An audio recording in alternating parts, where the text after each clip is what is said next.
युद्ध में सैनिक केवल लड़ते नहीं हैं, वे केवल अपनी बहादुरी प्रदर्शित नहीं करते हैं, वे युद्ध में अपने चरित्र की रूपरेखा निर्धारित करते हैं, जिनकी बात पीछे छूट जाती है।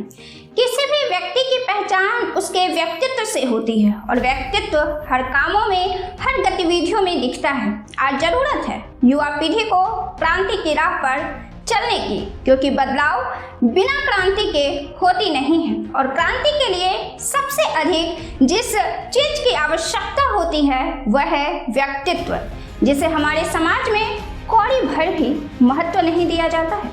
देश का निर्माण चरित्र बल से होता है और आवश्यकता है आज के समय की उन योद्धाओं की बात की जाए जिन्होंने अपने मजबूत व्यक्तित्व से समस्याओं को घुटने के बल करते रहे, क्योंकि जब यह प्रेरणा बनकर युवा लहू में उतरता है तो समस्याएं बहुत हद तक समाप्त हो जाती हैं।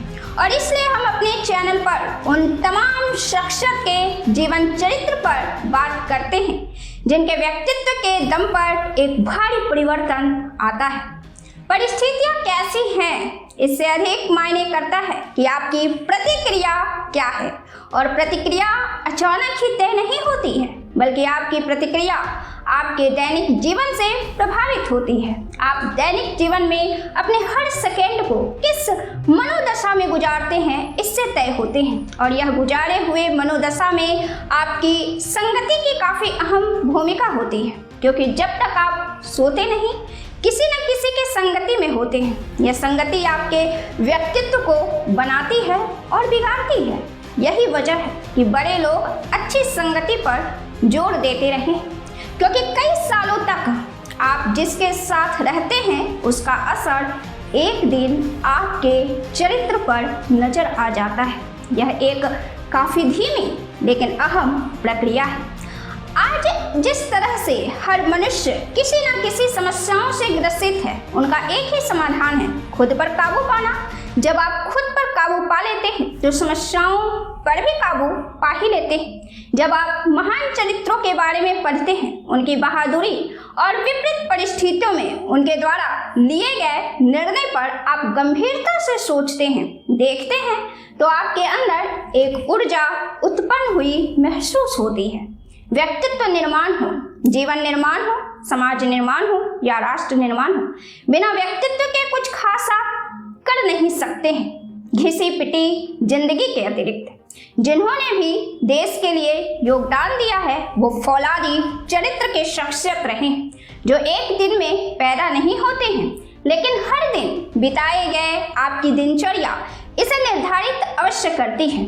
शहीदों का तिरे शोहरा जमी से आसमां तक है, फलक से बल्कि आगे बढ़ के तेरे आस्था तक है। हम बात आपके साथ इस वीडियो में करने वाले हैं कर्नल तारापुर की, जो 1965 के भारत पाकिस्तान युद्ध में किस तरह से अपनी भूमिका निभाई थी। उन्होंने इस मुश्किल घड़ी में इस युद्ध में क्या कुछ किया था, कैसे किया था, यह केवल बीती हुई कहानी भर नहीं है, बल्कि यह समाज निर्माण की, व्यक्तित्व निर्माण की बहुत बड़ी मिसाल है। यह एक व्यक्तित्व की कहानी भर नहीं है, बल्कि यह एक प्रेरणा का प्रवाह है। फिलौर जीतने के बाद सियालकोट की तरफ बढ़ते हुए जैसे ही पूना फौज के टैंकों ने सीमा पार की, कमांडिंग ऑफिसर अदी तारापुर ने मेजर निरंजन सिंह चीमा को कोने में बुलाया और उन्होंने कहा कि अगर मैं लड़ाई में मारा जाता हूँ तो मेरा अंतिम संस्कार यहीं युद्ध भूमि में किया जाए। मेरी प्रिय बुक मेरी माँ के पास भिजवा दी जाए और मेरी सोने की चेन मेरी पत्नी को दे दी जाए। मेरी अंगूठी मेरी बेटी और मेरा फाउंटेन पेन मेरे बेटे जस्टिस को दे दिया जाए। उससे कहा जाए कि वो भी मेरी तरफ भारतीय सेना में जाए। इसके 5 दिन के अंदर ही लेफ्टिनेंट कर्नल अदी तारापुर पाकिस्तानी टैंक के गोले का शिकार हो गए। इससे पहले भी उनकी बाह में टैंक के गोले का एक शार्पनर आकर लगा हुआ था, जिससे उसमें एक गहरा घाव हो चुका था। उन्होंने इलाज के लिए वापस जाने से इनकार कर दिया था और अपनी बाह में सिंग लगाकर लड़ते रहे थे। उनकी बेटी का नाम जरीन है, जिन्होंने अपने इंटरव्यू में अपने पिता के बारे में कई तरह की बातों का खुलासा करती हैं।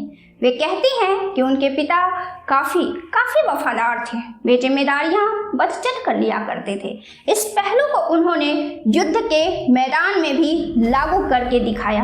अगर वे चाहते तो खुद को बचा सकते थे, लेकिन सैनिक जब युद्ध के मोर्चे पर जाते हैं तो खुद को मौत के हवाले करके जाते हैं। फिर मौत से मुंह मोड़ना उनके आत्मा पर कठोर प्रहार जैसा होता है।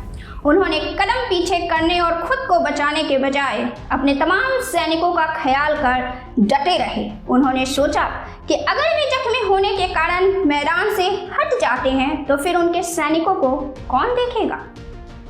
हमारे लिए यहाँ पर जो सबसे खास बात है, हमारे जीवन के लिए जो जरूरी है, जिम्मेदारियों को बचत कर लेना। यह आपको हमेशा ऊर्जावान बनाए रखते हैं। आपके अंदर एक अलग तरह की एनर्जी प्रवाहित होती है। यह आपको एक आम इंसान से अलग इंसान बनने में महत्वपूर्ण भूमिका निभाती है। आप जब जिम्मेदारियों को बचत कर निभाने के आदी हो जाते हैं तो बड़े बड़े काम बड़े ही आसानी से कर लेते हैं, जिनमें दूसरे लोगों को काफ़ी वक्त लगता है। यह खूबियाँ आपको कभी पानी के ठहराव की तरह ठहरने नहीं देता है जिंदगी में। यह हमेशा आपको हर दिन आगे की ओर पुश करता है। ना तो फिर आपके ज़िंदगी में समस्याएं आती है और ना ही आप मायूस होते हैं। अपनी परिस्थितियों को खुद से आसानी से हैंडल करने की क्षमता आपके अंदर उत्पन्न हो जाती है और यह एक दिन में कभी नहीं आती। लेफ्टिनेंट कर्नल अदिति तारापुर की बेटी जरीन कहती हैं कि वो बहुत बहादुर आदमी थे। मुझे उनके साथियों ने बताया कि उनको लगी चोट काफ़ी गंभीर थी और वो दर्द से बचने के लिए मॉर्फिन के इंजेक्शन ले रहे थे। उस समय उनकी रेजिमेंट बहुत तेज़ी से अंदर जा रही थी और उन्हें लगता था कि अगर मैं हट गया तो उनकी रेजिमेंट की तेज़ी भी घट जाएगी। अदिति तारापुर के उस समय के साथी कैप्टन अजय सिंह, जो बाद में लेफ्टिनेंट जनरल और असम के राज्यपाल बने, उन्होंने कहा कि ब्रिगेडियर के सिंह ने आदेश दिया कि पूना हॉर्स चविंडा के आसपास एक रिंग डालेगी। 14-15 तारीख को हमने जसोरेन और वजीरवाली पर कब्जा कर लिया। फिर मेरे स्क्वाड्रन को काम दिया गया, हम भुट्टो टोगरानी पर कब्जा करें। इस समय मेरे पास 7 टैंक थे। हमने उनको और 9 गढ़वाल के इन्फेंट्री को साथ लिया और उस पर कब्जा कर लिया। थोड़ी देर बाद पाकिस्तानियों का जवाबी हमला आ गया टैंकों के साथ, जिसमें हमारी और उनकी बहुत कैजुअलिटी हुई। मैंने सीओ साहब को SOS भेजा कि जल्दी से जल्दी और टैंक भेजें। उन्होंने आसपास खड़े सारे टैंकों को जमा किया और अपना टैंक लेकर खुद आ गए और मेरे बगल में पोजीशन लेकर पाकिस्तानियों पर फायर करने लगे। उसी दौरान उन्हें पाकिस्तानी टैंक का गोला लगा, जिससे वो घायल हो गए। शाम को हमें पता चला कि वो घायल नहीं हुए हैं, बल्कि उनकी मौत हो गई है। वो जिस टैंक पर चलते थे उसका नाम खुशाब था। वो चूंकि हिट हो चुका था और स्टार्ट नहीं हो रहा था, इसलिए हमें उसे वहीं छोड़कर आना पड़ा। उस टैंक को पाकिस्तानी उठाकर ले गए, जो अब भी उनके वॉर मेमोरियल में रखा हुआ है। तारापुर अपने टैंक के कपोला पर खड़े होकर युद्ध भूमि का मुआयना करते थे। आखिरी दिनों में उनका बायां हाथ भी स्लिंग में बंधा हुआ था। आमतौर से युद्ध के मैदान में कपोला बंद कर लड़ाई होती है, लेकिन उन्होंने कभी भी अपना कपोला बंद नहीं किया। उन्हें देखकर उनके जूनियर्स भी अपना कपोला खुला रखते थे। जब वो इस तरह आगे गए तो पाकिस्तानी सैनिक भी हसरज में पड़ गए कि सब लोग सिर ऊपर किए हुए चले आ रहे हैं। वो कपोला में इसलिए नहीं घुसते थे क्योंकि उनका मानना था कि कमांडर को हमेशा दिखाई देते रहना चाहिए। अगर ऐसा नहीं हो तो उसके और दूसरे टैंकों में फर्क क्या रह जाएगा। वो हमेशा ऊपर काला चश्मा लगाकर ये दिखाने के लिए खड़े रहते थे कि मैं तुम्हारे साथ हूँ। उनको डर तो लगता ही नहीं था। कर्नल तारापुर पूना हॉर्स में संजोगवश ही आए हुए थे। वो हैदराबाद स्टेट की सेना में काम किया करते थे। एक बार भारतीय स्टेट फोर्सेस के commander in chief major general El Edroos उनकी बटालियन का निरीक्षण कर रहे थे। ग्रेनेड फेंकने के अभ्यास के दौरान एक युवा सिपाही घबरा गया और उसने वो ग्रेनेड उस स्थान पर फेंक दिया जहां बहुत से लोग बैठे हुए थे। इससे पहले कि वो फटता, तारापुर बिजली की तेजी से दौड़े और ग्रेनेड को उठाकर दूसरी तरफ फेंक दिया। फेंकने से पहले ही वो ग्रेनेड उनके हाथों में ही फट गया और उसके शार्पनेल उनके सीने में घुस गए। जरीन बताती हैं, कुछ दिनों बाद जब वो ठीक हो गए तो जनरल एड्रोस ने उन्हें बुलावा भेजा। उन्होंने उनसे पूछा कि मैं तुम्हारे लिए क्या कर सकता हूँ। तारापुर ने कहा कि उनका तबादला आर्म्ड डिवीजन में कर दिया जाए। दूसरे दिन उनके पिताजी का तबादला हैदराबाद लॉर्ड्स में कर दिया गया। आज़ादी के बाद जब हैदराबाद का भारत में विलय हुआ तो उन्हें पूना फोर्स में तैनात किया गया। कर्नल तारापुर की बहादुरी का जिक्र करते हुए जनरल अजय सिंह ने कहा, उनको भुट्टो डोगरानी में खुद आने की क्या जरूरत थी, वो किसी और स्क्वाड्रन को वहां नहीं भेज सकते थे। मुझे याद है लड़ाई के दरमियान मेरे साथी अफसर ने उनसे कहा कि आप अपनी पोजीशन बदलकर कवर में चले जाइए। उन्होंने कहा, नहीं, जहां तुम रहोगे वहां मैं रहूंगा। अगर तुम्हें गोला लगेगा तो मुझे भी गोला लगेगा। लड़ाई के दौरान उनकी कमांड का लोहा उनका सामना कर रहे पाकिस्तानियों ने भी माना था।